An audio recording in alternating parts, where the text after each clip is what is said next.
Assalamualaikum warahmatullahi wabarakatuh. Halo teman-teman, gimana kabar hari ini? Baiklah, saya akan memperkenalkan diri saya. Nama saya Lingga Agustina Dwisari dari Prodi Pendidikan Fisika dengan dosen pengampu Bapak Dr. Muhammad Kristiawan. Baiklah, di video kali ini saya akan menjelaskan sedikit tentang manajemen pendidikan dan peserta didik.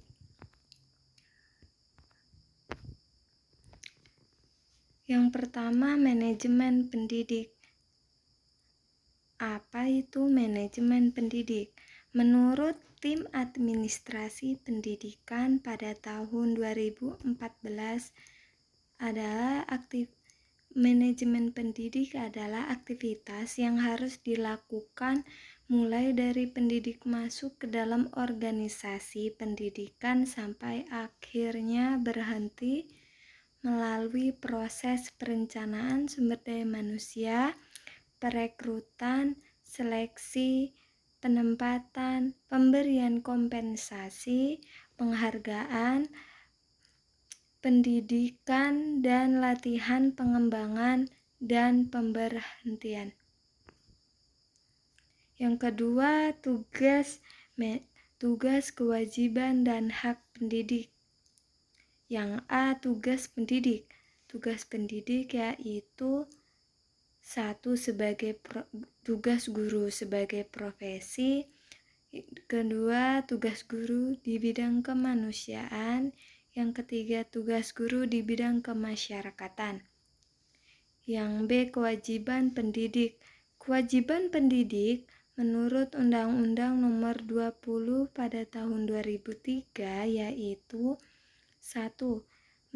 Menciptakan suasana pendidikan yang bermakna, menyenangkan, kreatif, dan dinamis dan dialogis. Yang kedua, mempunyai komitmen secara profesional untuk meningkatkan mutu pendidikan.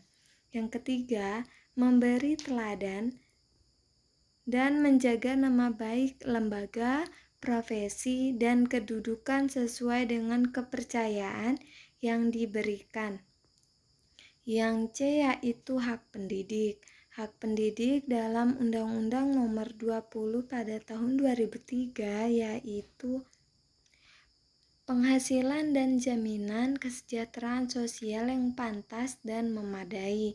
Yang kedua, penghargaan sesuai dengan tugas dan hak atas hasil kekayaan intelektual. Yang ketiga, pembinaan karir sesuai dengan tuntutan pengembangan kualitas. Dan yang ketiga, peran pendidik. Peran pendidik yaitu sebagai berikut. Guru sebagai pendidik, pengajar, pembimbing, pelatih, penasihat, model dan teladan, kolektor, organisator, fasilitator, pengelola kelas, mediator, evaluator.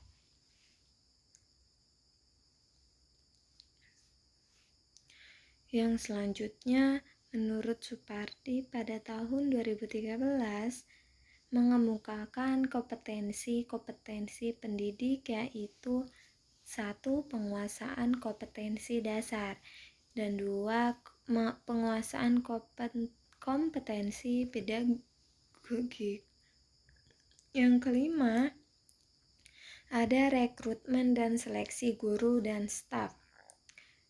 Yang A. Kriteria dasar seleksi yaitu rasional, ilmiah, objektif, berpedoman pada laporan analisis pekerjaan dan rencana perekrutan pegawai, efisien dan efektif, memperhatikan peraturan dan ketentuan yang berlaku, dilakukan secara objektif dan jujur, dan dilakukan dengan profesional.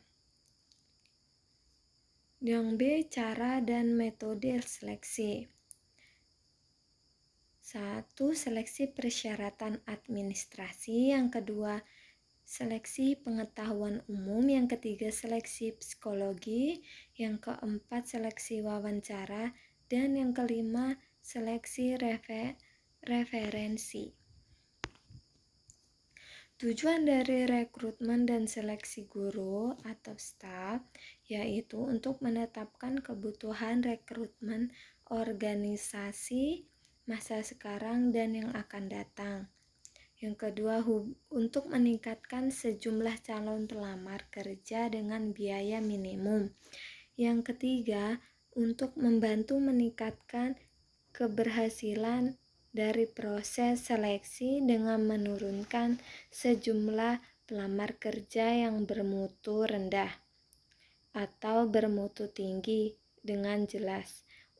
Yang keempat, untuk membantu menurunkan kemungkinan pelamar kerja yang setelah direkrut dan diseleksi akan hengkang dari sekolah.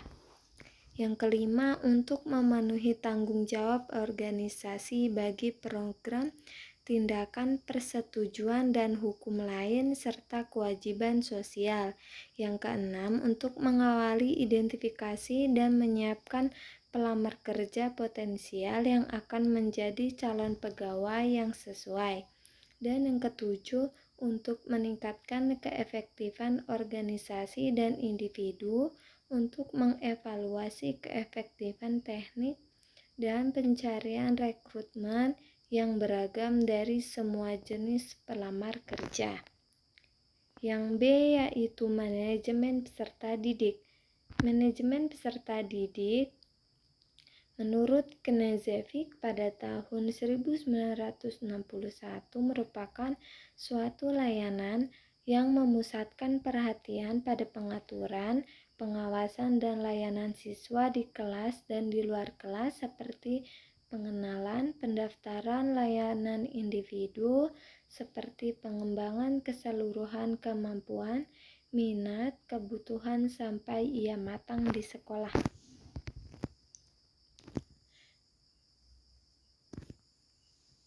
Yang kedua, langkah-langkah perencanaan peserta didik menurut Asmendri pada tahun 2012, yaitu ada forecasting, membuat perkiraan dengan mengantisipasi ke depan. Yang kedua, objektif. Yang ketiga, policy. Yang keempat, programming. Yang kelima, prosedur. Yang keenam, schedule atau jadwal pada perencanaan peserta didik. Yang ketujuh, budgeting. Dalam kegiatan ini ada dua kegiatan, yaitu mengalokasikan anggaran dan penentuan sumber anggaran. Yang ketiga, kebijakan penerimaan peserta didik baru. Yang keempat, sistem penerimaan peserta didik baru.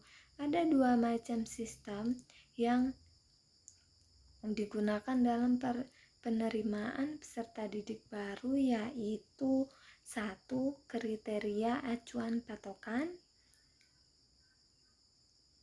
Yang kedua, kriteria acuan norma. Dan yang ketiga, kriteria berdasarkan daya tampung sekolah.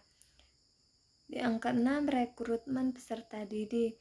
Prosedur perekrutan peserta didik menurut Asmendri pada tahun 2012 yaitu pembentukan panitia penerimaan, rapat penerimaan peserta didik baru, yang selanjutnya pembuatan prosedur perekrutan peserta didik, yang keempat pendaftaran peserta didik baru, yang kelima seleksi peserta didik baru, yang keenam rapat penentuan peserta didik yang diterima, yang ketujuh pengumuman peserta didik yang diterima, yang kedelapan pendaftaran peserta didik baru yang diterima bagi calon peserta didik.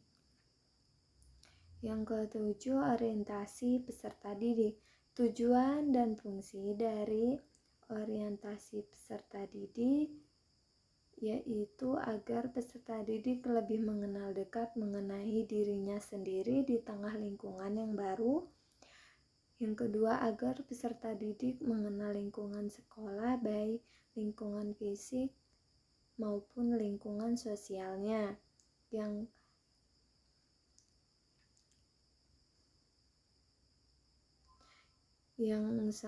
ketiga, menyiapkan peserta didik secara fisik dan mental agar siap menghadapi lingkungan baru di sekolah.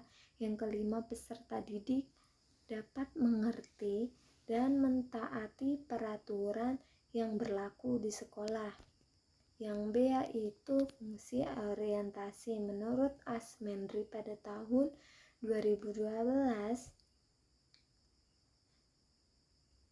yaitu bagi peserta didik sendiri berfungsi yaitu wahana untuk menyatakan dirinya dalam konteks keseluruhan lingkungan sosial. Yang kedua, wahana untuk mengenal siapa lingkungan barunya sehingga dapat dijadikan sebagai pedoman dalam menentukan sikap. Yang kedua, bagi personalia sekolah dari tenaga kependidikan dengan mengetahui siapa peserta didik barunya akan dapat dijadikan sebagai titik tolak dalam memberikan layanan yang mereka butuhkan. Yang ketiga, bagi peserta didik senior dengan adanya orientasi ini akan mengetahui lebih dalam peserta didik penerusnya di sekolah tersebut. Nah, itu video dari saya mengenai itu saja video yang bisa saya sampaikan. Kurang lebihnya saya mohon maaf. Sampai jumpa di video selanjutnya. Saya akhiri. Assalamualaikum warahmatullahi wabarakatuh. Bye-bye.